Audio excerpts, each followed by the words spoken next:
الاضحیٰ آ رہی, اللہ کی مان کے چلو, اللہ کا حکم ہے قربانی کرو, اللہ کے حکم ہے. اگر ایک آدمی 1 کروڑ روپے صدقہ کر دے, 1 کروڑ روپے صدقہ کر دے اور ایک قربانی نہ کرے, ایک جانور ذبح نہ کرے, 15-20 ہزار کا بھی کچھ چھوٹا موٹا بکرا آ ہی جاتا ہے نا, تو 15-20 ہزار 25 ہزار کا اس نے دمبا ذبح نہیں کیا اور 1 کروڑ روپے صدقہ کر دیا.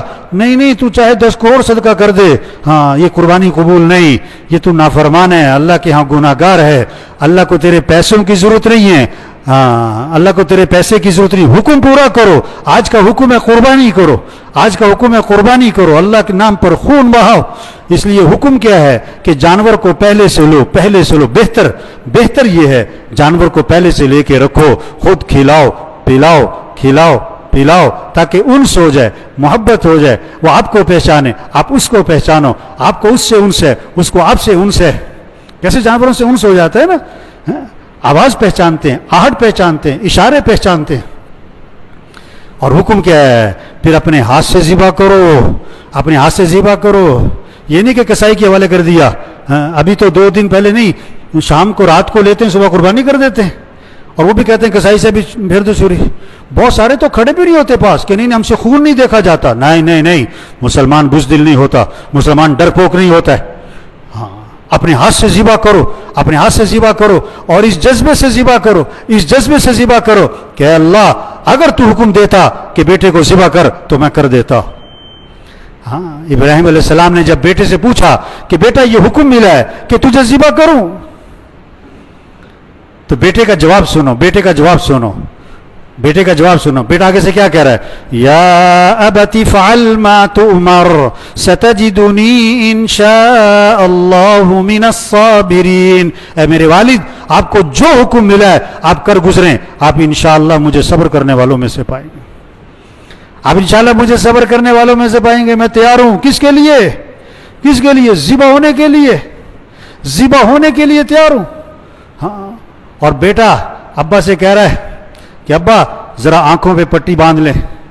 ہاں, آنکھوں پہ پٹی باندھ دیں تاکہ آنکھیں مل نہ جائیں, چاہ دونوں کی چھری چلانا مشکل نہ ہو جائے.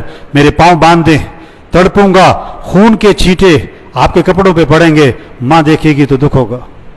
ہاں, یہ جذبہ, اور یہ جذبہ جو اسماعیل علیہ السلام میں آیا, یہ باپ کی تربیت نہیں. باپ تو چھوڑ کے چلے گئے تھے, اسماعیل علیہ السلام ماں کے پاس رہے تھے.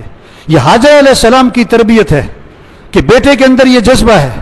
اس لیے کہتے ہیں سب سے پہلا مدرسہ گھر اور ماں کی گود ہے. سب سے پہلا مدرسہ گھر ہے, ماں کی گود ہے. یہ مائیں تربیت کر سکتی ہیں, مائیں ذہن بنا سکتی ہیں. ہاں, مائیں بچوں کو نیک بنائیں. اب اسماعیل علیہ السلام کا یہ جذبہ کہ اے میرے والد جو حکم ملا کر گزرے ہیں میں تیار ہوں, یہ حاجر علیہ السلام کی تربیت ہے. اسماعیل علیہ السلام بھی تیار بیٹے کو ذبح کرنے کے لیے. بیٹا اسماعیل علیہ السلام وہ بھی تیار. اور حاجر علیہ السلام کو جب پتہ لگا, شیطان نے کہا نا پتہ کہاں لے کے جا رہے ہیں کہ ذبح کرنے, کہ یہ کیسے ہو سکتا ہے باپ بیٹے کو ذبح کرے, کہ اللہ کا حکم ہے. اچھا, اگر اللہ نے حکم دیا ہے اور تو اللہ کے حکم سے روکتا ہے تو شیطان ہے. حاجر علیہ السلام بھی تیار. دنیا میں 3 طبقے ہیں, مرد اور عورت اور بچے. ان تینوں طبقوں میں یہ جذبہ آ جائے, ہمیں کس کو راضی کرنا ہے, ہمیں کس کی مان کے چلنی ہے, ہمیں کس کے حکم کو پورا کرنا ہے, ہم ہر چیز قربان کریں گے, اللہ کا حکم قربان. یہ جذبے کی یاد دہانی عید الاضحیٰ آ رہی ہے. ہر سال عید الاضحیٰ, ہر سال اس جذبے کی یاد